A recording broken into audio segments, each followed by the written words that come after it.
New ইয়র্কের ঘটনা কি শুধু একটি রাজনৈতিক সহিংসতা নয়, এটি বাংলাদেশের রাজনীতির ভবিষ্যৎ চিত্রকে অনেকটাই স্পষ্ট করে দিয়েছে।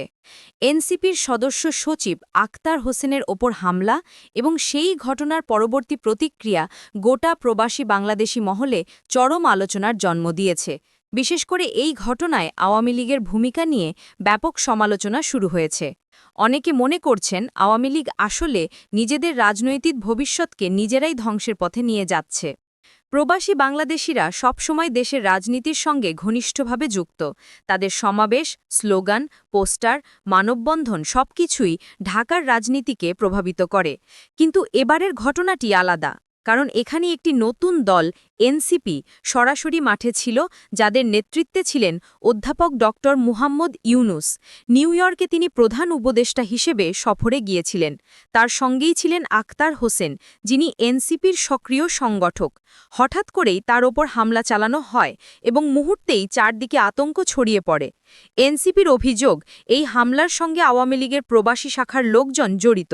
যদিও আওয়ামী লীগ তা অস্বীকার করেছে, তবুও ঘটনাস্থলের প্রত্যক্ষদর্শীরা বলেছেন যে আওয়ামী লীগের কর্মীরা ওই এলাকায় শক্তি প্রদর্শন করছিল এবং বিরোধী দলগুলোর কর্মীদের ভয় দেখানোর চেষ্টা করছিল। এর ফলে নিউ ইয়র্ক পুলিশকে হস্তক্ষেপ করতে হয়। ঘটনার পর বিএনপি ও এনসিপির নেতারা ক্ষুব্ধ প্রতিক্রিয়া জানিয়েছেন। বিএনপি বলেছে, আওয়ামী লীগ তাদের ক্ষমতা হারানোর পরও সহিংসতা থেকে সরে আসতে পারছে না। তারা যেখানেই সুযোগ পাচ্ছে বিরোধীদের ওপর আঘাত হানছে। তবে এই ঘটনাতেই বিএনপির একটি দুর্বলতা ফুটে উঠেছে।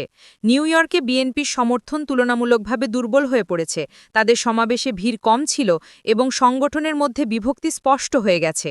এনসিপিও অপমানজনক অবস্থায় পড়েছে, কারণ তারা নিজেদের নতুন শক্তি হিসেবে তুলে ধরতে চেয়েছিল, কিন্তু আক্তার হোসেনের ওপর হামলার পর তা প্রমাণিত হল যে তাদের সংগঠন এখনও মাঠে দুর্বল। অনেকে মনে করছেন এনসিপি যদি ভবিষ্যতে টিকে থাকতে চায়, তবে তাদের সংগঠন ও নিরাপত্তা কাঠামোকে শক্তিশালী করতে হবে। সবচেয়ে বড় বিষয় হল, এই ঘটনায় ড.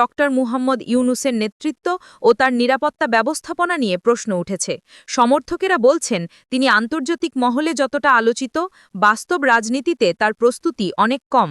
আখতারের ওপর হামলার ঘটনা প্রমাণ করেছে যে ইউনুস এখনও রাজনৈতিক চ্যালেঞ্জ মোকাবেলার জন্য পরিপক্ক কাঠামো গড়ে তুলতে পারেননি। এই ব্যর্থতা নিয়ে অনেকের মধ্যে ক্ষোভ তৈরি হয়েছে। বিশেষ করে এনসিপির ভেতরকার নেতারা মনে করছেন, তাদের দলের শীর্ষ নেতৃত্ব প্রবাসে আসা বড় সমাবেশগুলো নিরাপত্তা সঠিকভাবে নিশ্চিত করতে ব্যর্থ হয়েছে। এর ফলে তাদের ভাবমূর্তি ক্ষুণ্ণ হয়েছে।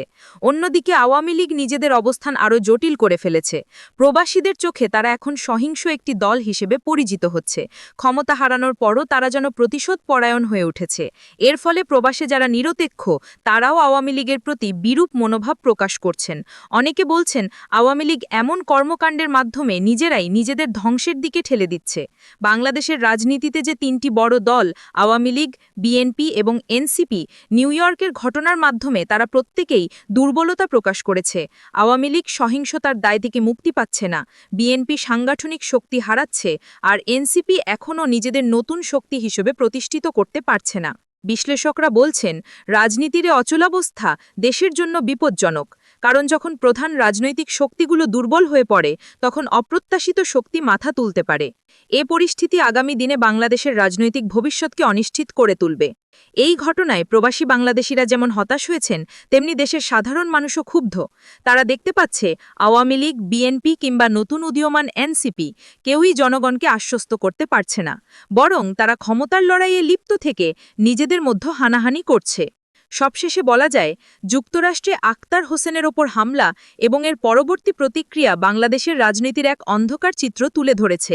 এই ঘটনায় আওয়ামী লীগ নিজেদের রাজনৈতিক ভবিষ্যৎকে সংকটে ফেলেছে, বিএনপি তাদের সংগঠনের দুর্বলতা প্রকাশ করেছে, আর এনসিপি নিজেদের নিরাপত্তা ও শক্তির সীমাবদ্ধতা দেখিয়েছে।